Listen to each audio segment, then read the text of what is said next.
Tepatnya hari Minggu, sekitar tanggal 4 bulan Agustus tahun 2019, daerah DKI Jakarta, Banten, dan Jawa Barat, di mana mereka adalah provinsi dengan konsumsi listrik tertinggi di Pulau Jawa dan mengalami blackout. Jadi begini sobat mekanik, blackout adalah kejadian ketika di suatu daerah tidak ada pasokan listrik atau penerangan sama sekali.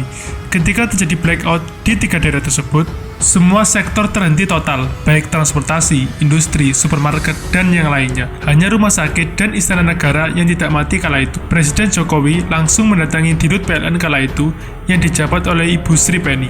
Usut punya usut, kejadian tersebut dikarenakan ada gangguan jaringan transmisi di daerah Ungaran sampai Pemalang. Ditambah pula dengan adanya permasalahan pada sutet di daerah Jawa Timur, tepatnya di Grati, dan di daerah Jawa Barat, tepatnya di Depok sampai Tasikmalaya.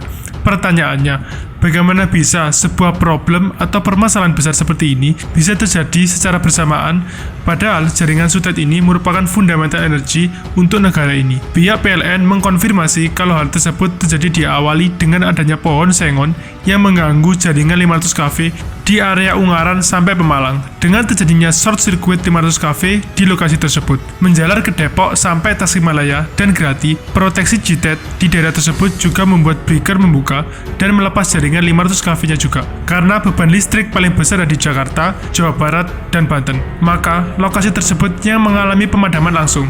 Tak tanggung-tanggung, pemadaman tersebut mencapai 18 jam. Bayangkan, selama itu tidak ada pasokan energi untuk transportasi, industri, supermarket, dan yang lain. Aktivitas masyarakat otomatis juga terhenti, karena di zaman sekarang tidak ada yang tidak bergantung pada energi listrik. Akhirnya, recovery power, mereka mengambil daya dari PLTU di Jawa Timur seperti Python, di mana hal itu digunakan untuk startup PLTU di daerah barat seperti Suralaya. Karena, ketika terjadi permasalahan di sutet 500 kV, hampir 50% lebih PLTU di Jawa mengalami trip alias shutdown secara otomatis karena proteksi dari PLTU tersebut. Beberapa PLTU terbaru yang bisa bertahan seperti PLTU Python Unit 3 dengan daya 860 MW dan beberapa PLTU dengan daya 650 MW. Lagi-lagi, PLN masih diuntungkan dengan kondisi tersebut, karena di Bali dan di Jawa Timur pasokan daya masih terjamin. Bayangkan jika Jawa dan Bali serentak terjadi pemadaman. Berapa kerugian negara akan hal tersebut? Dan bahaya lagi, negara kita tidak punya pertahanan karena kehilangan daya listrik.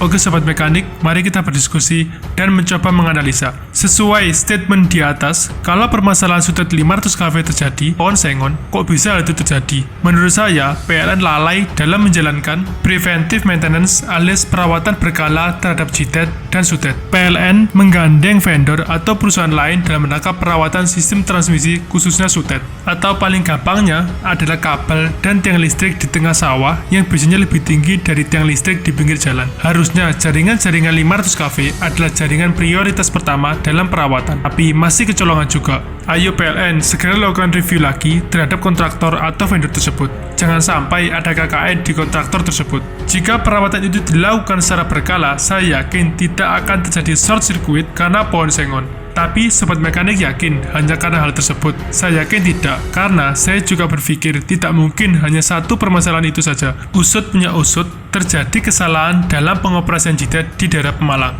Lagi-lagi, bagaimana bisa perusahaan sebesar PLN kecolongan masalah penyimpangan prosedur pengoperasian? Lah, terus selama ini bagaimana trainingnya? Kalau hal itu terjadi karena faktor kelelahan, mengapa tidak ada penggantinya? Bagaimana pengawasan oleh supervisor atau leader JITED tersebut?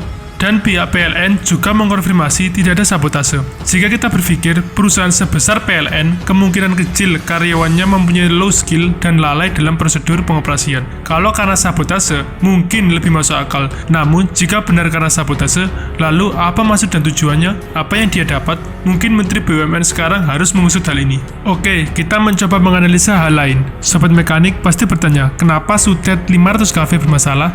PLTU bisa trip atau shutdown. Jadi begini sobat, baratnya ada 8 orang yang mau mengangkat sepeda motor dengan tumpuan kayu di bawahnya. Orang tersebut adalah PLTU, kayunya adalah sutet, dan sepeda motornya adalah beban listrik masyarakat. Jika kayunya putus, maka 8 orang ini akan mengalami ketidakseimbangan dalam mengangkat sepeda motor.